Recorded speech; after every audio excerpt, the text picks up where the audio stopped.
चलिए बाबू, question number 8 देखिए क्या कह रहा है बाबू, ध्यान दीजिए आप लोग। कह रहा है यदि ए और बी क्रमशः -2, और 2, -4 हो तो बिंदु P के निर्देशांक ज्ञात कीजिए ताकि AP बराबर 3/7 AB हो और P रेखाखंड AB पर स्थित हो। P रेखाखंड कहाँ स्थित हो? AB पर। समझिए, फिगर समझ लीजिएगा, बता दीजिएगा आप लोग। देखिए ये क्या है? रेखाखंड जिसका नाम क्या है? A और B। कह रहा है कि P जो है ना, P जो है AB पर ही कहीं ना कहीं स्थित है। मान लीजिए हम कर देते हैं यहाँ पे स्थित है, क्या फ़र्क पड़ता है। अब आगे बढ़ते हैं। कह रहा है दिया क्या क्या है देख लीजिए।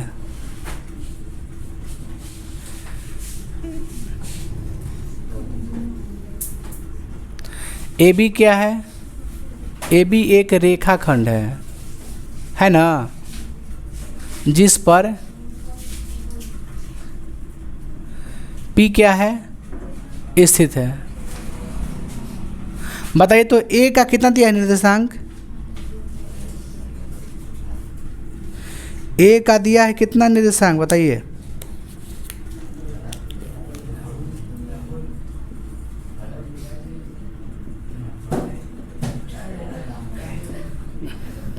B का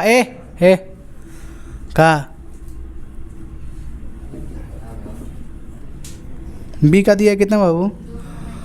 2, -4। हमको निकालना क्या है?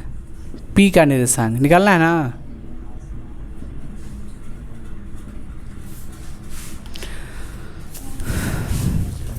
और कुछ दिया है बाबू? AP बराबर 3/7 AB। AP बराबर 3/7 AB दिया है। AP बराबर 3/7 AB। फिर क्या दिक्कत है बाबू, बोलना। हम ई कोई तरीका थोड़ा नहीं बैठने का। पूरा घर दुआ दलान है, एक कट्ठा में पसार लगे सब टंगरी तो बैठे से नहीं सब कहाँ। चलिए बनाते हैं इसको। देखो बाबू ध्यान दीजिए आप लोग। A का दिया है कितना? -2, -2। B का दिया है 2, -4। देखिए दिया क्या है तो AP बराबर 3/7 AB है ना। मत बात करो बाबू, काहे ले डिस्टर्ब करता है तू लोग। AP बराबर 3/7 AB।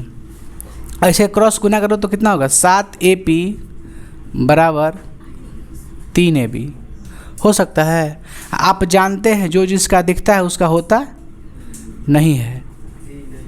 यानी AP अनुपात अगर देखा जाए AB को, तो AP का 7 दिखाई दे रहा है ना, तो कौन होगा?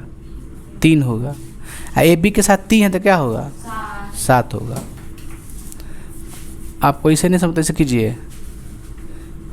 AP बराबर AB अब बराबर 3/7, इतना तो होगा ना जी। क्यों देखिए हमको निकालना है P का निर्देशांक।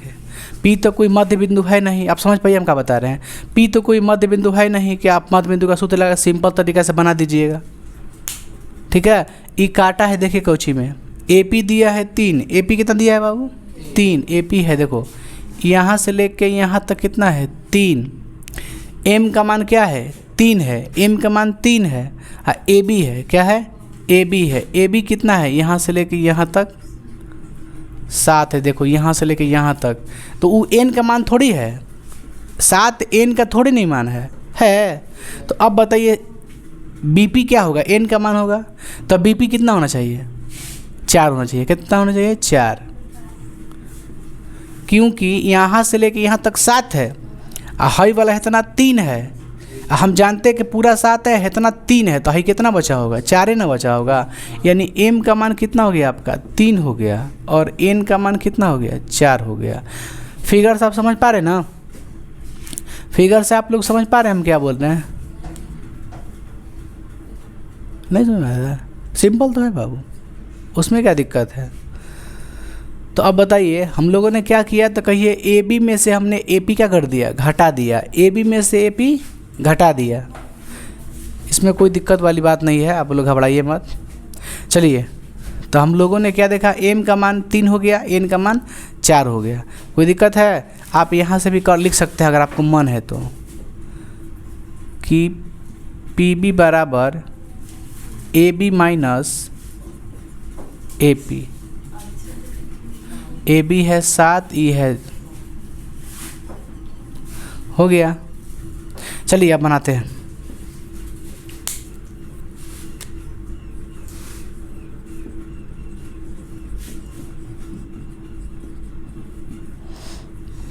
किसका निकालना है निर्देशांक हमको?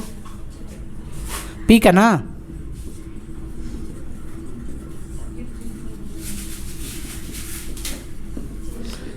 mx2 प्लस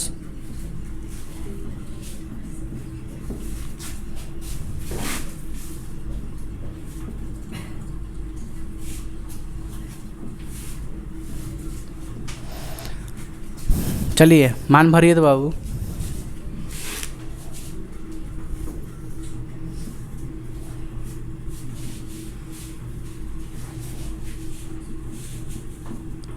बोलिए m का मान कितना है? 3 है ना। m का मान 3 है। x2 का बोल, देखिए m का मान 3 निकालें, n का मान 4। x2 का मान बोलिए 2, x1 है x2, y1 y2 plus n का मान 4, फिर कितना का मान बाबू? x1 का मान -2 बट्टा में m प्लस n होता है ना, यानी 3 प्लस 4। इसमें बोलिए n का मान बोलिए, m का मान बोलिए 3 गुने y2 का मान बोलिए -4 प्लस n का मान 4। कोई दिक्कत है क्या बाबू? y1 और लिख सकते हैं क्या उधर थोड़ा ना ना।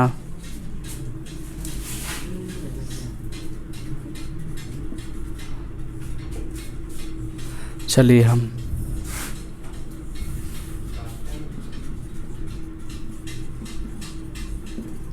तीन दूनी 6 होगा, प्लस माइनस -4 दूनी के 8, 4 3 7, 3 चौके 12 प्लस माइनस 4 दूनी कितना होगा? 8।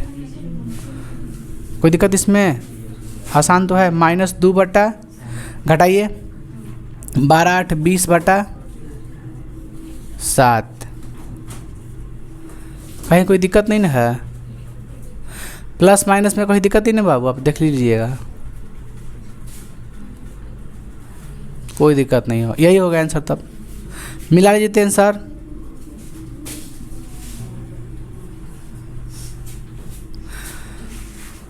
कोई दिक्कत है?